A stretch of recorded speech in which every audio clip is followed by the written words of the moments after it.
I moved into this apartment complex 3 months ago. It's one of those 1970s brick buildings with hallways that smell like boiled cabbage and lemon disinfectant. Unit 4 billion. Ground floor facing the parking lot. Nothing special. I picked it because it was cheap and I needed to get out of my ex's place fast.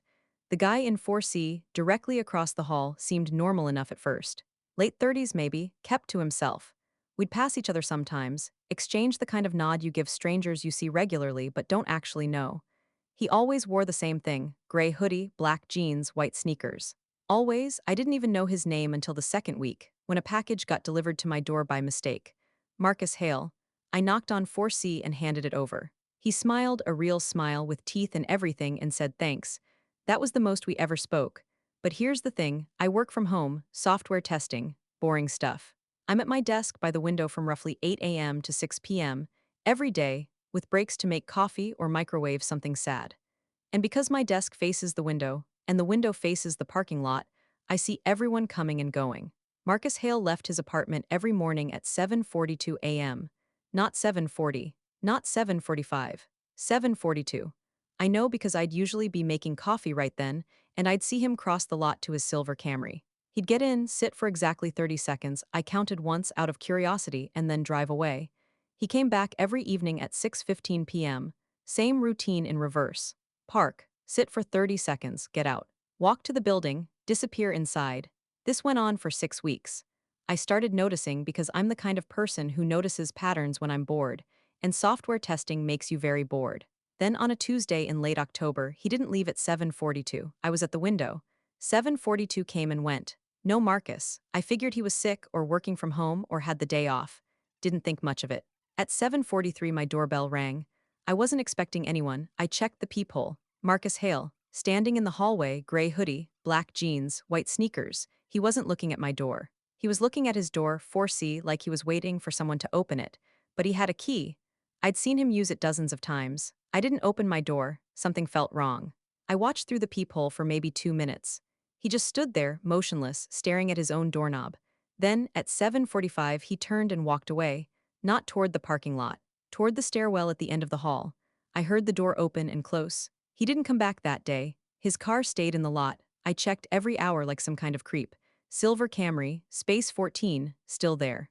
At 6:15 p.m. I was at the window again. Habit, I guess, and sure enough, a silver Camry pulled into space 14. Marcus Hale got out, sat for 30 seconds, walked to the building. I waited, listened through the door. At 6:23 I heard his key in the lock across the hall. His door opened, closed, silence. I told myself I was being paranoid. He'd probably just gone for a walk in the morning or grabbed coffee. People are allowed to break their routines. But the next morning, he didn't leave at 7:42. He didn't leave at all. At 7:43, the doorbell rang again. I didn't go to the peephole this time. I just stood in my kitchen, frozen, holding a coffee mug I suddenly couldn't feel in my hand. The bell rang 3 times, then silence. I heard him walk away. Same direction. Stairwell, gone. That evening at 6:15, the Camry pulled in. Marcus got out, 30 seconds, walked inside. Door opened, closed, silence. This happened for 4 days. Every morning, no departure at 7:42. Doorbell at 7:43. Marcus standing in the hall, staring at his doorknob, then walking away. Every evening, Camry at 6:15, home like nothing happened. On the fifth day, I decided to talk to him. I set an alarm for 7:40. At 7:42, I opened my door and stepped into the hallway, pretending to take out my trash. I wanted to catch him before the doorbell rang. The hallway was empty. I stood there with a garbage bag in my hand, feeling like an idiot waiting. 7:43 came. No doorbell, no Marcus. I walked to the stairwell and pushed the door open. The concrete stairs went up and down, empty. I could smell stale cigarette smoke from somewhere below, but no footsteps, no breathing, nothing. I went back to my apartment, threw out the trash for real this time, came back, sat at my desk. At 6:15 p.m., the Camry pulled in. But this time, Marcus didn't sit for 30 seconds. He got out immediately. He walked fast, almost running, to the building entrance. I lost sight of him. 30 seconds later, someone knocked on my door. Hard, 3 times. I didn't answer. "Hey," a voice said, Marcus, muffled through the door. "I know you're in there. I saw you at the window. Can we talk?" I didn't move, didn't breathe. "Please," he said. "I think something's wrong with my apartment. I think someone's been in there during the day while I'm at work." I should have kept the door closed. I know that now. But he sounded scared, genuinely scared.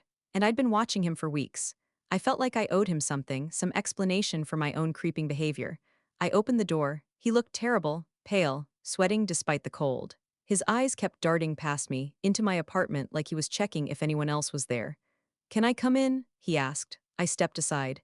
He walked in and immediately went to my window, looked out at the parking lot, at his car. "Your view," he said, "you can see my car from here." "Yeah," I admitted. "I work from home, I see a lot of the lot." He turned to face me. "Have you seen anyone go into my apartment during the day?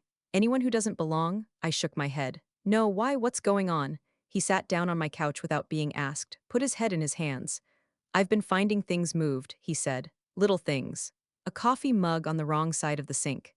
My toothbrush, I keep it on the left side of the holder, always, and twice now it's been on the right. My bed. I make it military tight every morning. Last Tuesday I came home and the comforter was pulled back, like someone had been sleeping in it. Last Tuesday. The first day he broke his routine. Maybe you forgot," I said. "Or you did it without thinking. I have a system," he interrupted. "I've had the same system for 8 years. I don't deviate, I can't deviate, he stopped. Clenched his jaw. "It's not me. Someone's been in there." "Did you call the police?" He laughed, but there was no humor in it. "And tell them what? That my toothbrush moved, they'd think I'm crazy." He stood up, walked to my door. "I'm sorry, I shouldn't have bothered you. I saw you watching sometimes, from the window, and I thought maybe you'd seen something." He left, didn't say goodbye, just walked across the hall, unlocked 4C and disappeared inside. I didn't sleep that night. I sat at my window, watching his door, waiting for something to happen. Nothing did. The next morning, I made a decision. When he left at 7:42, because I assumed he'd go back to his routine, I'd watch his apartment. Closely, all day, I'd either see someone break in or I'd confirm he was losing his mind. Either way, I'd have an answer. At 7:41, I was at my window. At 7:42, Marcus didn't come out. At 7:43, my doorbell rang. I didn't answer. I went to the peephole. Marcus stood in the hallway staring at his doorknob, same as every morning for the past 4 days. Gray hoodie, black jeans, white sneakers. But something was different. His shoes. They were clean, pristine white like he'd just bought them. But I'd watched him walk through mud last week. There'd been construction in the lot, and he'd tracked dirt all the way to his door. I'd noticed because the dirt stayed there for days, a little trail of brown footprints that the cleaning crew never seemed to catch. Those footprints were still there, outside 4C. I could see them through the peephole, dark against the gray carpet, but Marcus's shoes were spotless. He stood there for 2 minutes, then he turned and walked toward the stairwell. I listened. Door opened, closed, silence. I waited until 8 o'clock. Then I did something stupid. I went into the hallway. I walked to 4C. I tried the doorknob, locked of course. But I knelt down and looked at those footprints more closely. They weren't mud. They were too uniform. Too repeated. Like someone had walked the same path so many times that the carpet fibers had worn down and darkened in that exact shape. A path from 4C to the stairwell door. Back and forth. Back and forth. For months, maybe years, I stood up. My heart was hammering. I told myself to go back to my apartment, to forget about Marcus Hale and his toothbrush and his made bed. But then I heard something from inside 4C, a bed creaking. The sound of someone shifting their weight, getting comfortable. It was 8:15 in the morning. Marcus was gone, or whatever version of him left at 7:43 was gone. But someone was in that apartment. I knocked hard. "Hello, who's in there?" Silence. I knocked again. "I can hear you, open up." Nothing. I was about to walk away when the door unlocked. From the inside, it opened 6 inches. Chain lock still on, and behind it Marcus Hale. Gray hoodie, black jeans, white sneakers, but his face was wrong, not disfigured, not monstrous, just wrong. Like someone had described Marcus to a police sketch artist from memory, and the artist had gotten close but not quite right. The eyes too far apart, the smile too wide, the proportions subtly, maddeningly off. "Can I help you?" he asked. His voice was Marcus's voice. "Almost. I thought you left," I stammered. "At 7:43 I saw you saw me leave," he said. Not a question, a statement. "Yes, I leave every morning. Very punctual, very reliable, and I come back every evening. 6:15 p.m., very reliable." He tilted his head, the wrong head. "Would you like to come in?" I backed away. "No, no, I have work, I'm sorry." "That's all right," he said. "I understand. Schedules are important, routines keep us sane, don't they?" He closed the door. I heard the lock click. I ran back to my apartment, locked my own door. Sat at my desk, shaking, staring at the parking lot, waiting for 6:15. It came. The silver Camry. Marcus, the real Marcus, the one with the right face and the dirty shoes, got out.